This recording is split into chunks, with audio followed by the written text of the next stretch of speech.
Why does your proactivity make him more distant? It's because adult relationships are never about giving your all and automatically receiving equal response in return. Initially, he may have been attracted to certain qualities you possess, like the novelty you brought or the value you added to his life. During that time, he was enthusiastic about you and willing to go along with whatever you suggested. But as time passed, the novelty wore off and his enthusiasm naturally decreased. This isn't because you did anything wrong, but because human nature tends to pursue freshness and lose interest in the familiar. So when he begins to grow distant, you must remain clear-headed. Don't repeatedly initiate contact or constantly test the waters, as this only makes you appear overly concerned and convinces him that you can't live without him, feeding his vanity. Remember, people tend to value only what they can't easily obtain. The more proactive you are, the less he takes you seriously. The more dependent you are, the more likely he is to walk away. What should you do? The following 3 points will truly reveal your relationship intelligence. First, when he doesn't initiate contact, don't reach out to him either. Someone who knows you're waiting but deliberately doesn't contact you will never respond with genuine initiative, no matter how hard you try.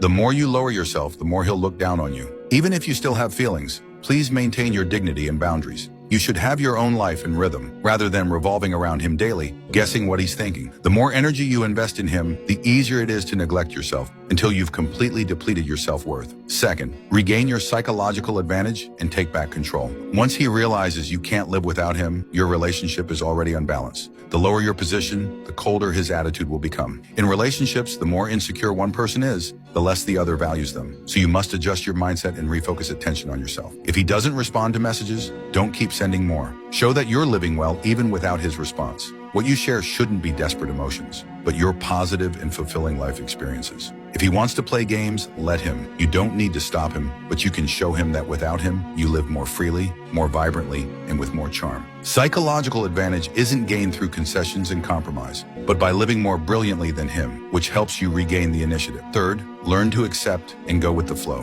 Relationships are never about control and change, but understanding and appreciation. Don't place all your emotions, happiness, and security on an uncertain person. If he's willing to give, accept it. If not, don't force it. In relationships, giving more doesn't guarantee receiving more. Sometimes even when you've given everything, he still won't stay. That's not because you aren't good enough, but because he never placed you in an important position from the beginning. So learn to accept this loss instead of clinging desperately. Truly attractive people are those who can steady themselves and remain independent after being let go. When you can face loss calmly, it may make him realize your value. If I gain it, I'm at peace. If I lose it, I have no regrets. The more obsessed you are, the less you can hold on. Better to let go of attachments, focus on growth, and improve your relationship skills. Quality relationships always begin when you learn to love yourself properly.